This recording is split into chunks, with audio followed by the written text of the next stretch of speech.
It's back to work in Washington, D.C. today. The House returns from its winter break, and on the agenda, extending the payroll tax cut and long-term unemployment benefits. We're joined this morning by Democratic Congressman Emanuel Cleaver of Missouri and Republican Congresswoman Marsha Blackburn of Tennessee. It's nice to have you both. Thanks for talking with us. Before I get to what's on your plates as you move forward with the work, let's get to the review. And I got to warn you ahead of time, it's not very good. If you look at this CNN ORC poll that talks about how Congress is handling its job, the approval rating is 11%. This is literally the lowest in the history of CNN polling on this issue. Explain this number to me. Why don't you start, Congresswoman Blackburn? Thank you, Soledad. I think that what we are seeing is people are just frustrated with the fact that Washington cannot seem to get things done. A great example of this is the House has passed over 30 bills that are jobs-related bills.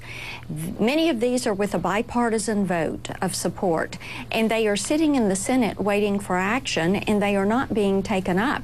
And the economy is just really struggling. People are struggling with jobs. They want to see some action on these issues. They want the spending to be cut back. They want the size of government to be cut back, and it's frustrating when they see Washington continue to spend more, to grow more, and nothing being done about the economy and jobs. Congressman Cleaver, it's when you hear a congresswoman say, you know, people are frustrated with Washington, and I'm like, well, y'all are Washington. You're it. You're, to a large degree, both of you and your colleagues, of course, the focus of everybody's ire. How do you fix that? How do you change that? Well, first of all, I think that the 11% of Americans who think that we're doing a good job need therapy. This is a very, very sad moment.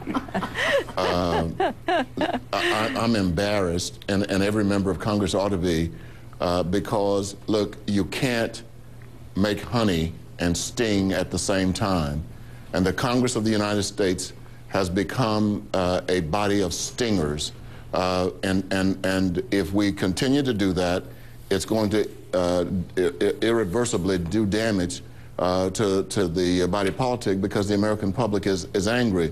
We can't get anything done because I think we become pathologically partisan. And instead of trying to work together, we look for new ways to agitate each other. And I think we're going to see that when we get back, a resolution of disapproval with regard to the debt ceiling is very likely going to hit the floor.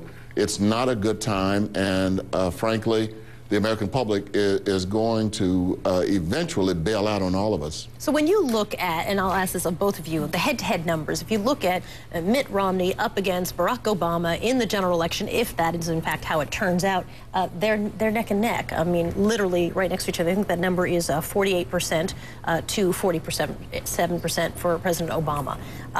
Does that mean that down the road, whoever wins, it's so close that actually we're just going to see more of this partisan bickering because there's not sort of one person with a mandate potentially if that number bears itself out? Soledad, I think that what we are seeing here, and with all due respect to my colleague from Missouri, what people do want to see is items like the resolution of disapproval on the debt ceiling. They do not want Washington to take money. Washington takes too much money, and it spends it on programs that people do not want, and bureaucracies that are broken. What they want to see is not just reforming, but beginning to remove and replace some of these programs out of Washington, get rid of redundancies, get rid of duplications, and stop the out-of-control spending. That will help with the jobs projections and everything else. When it comes to the head-to-head numbers on what we're seeing with the presidential election, think about this. People are paying closer attention now than ever to the issues that are coming out of Washington. They're listening, they are researching, they are coming well prepared to town hall meetings.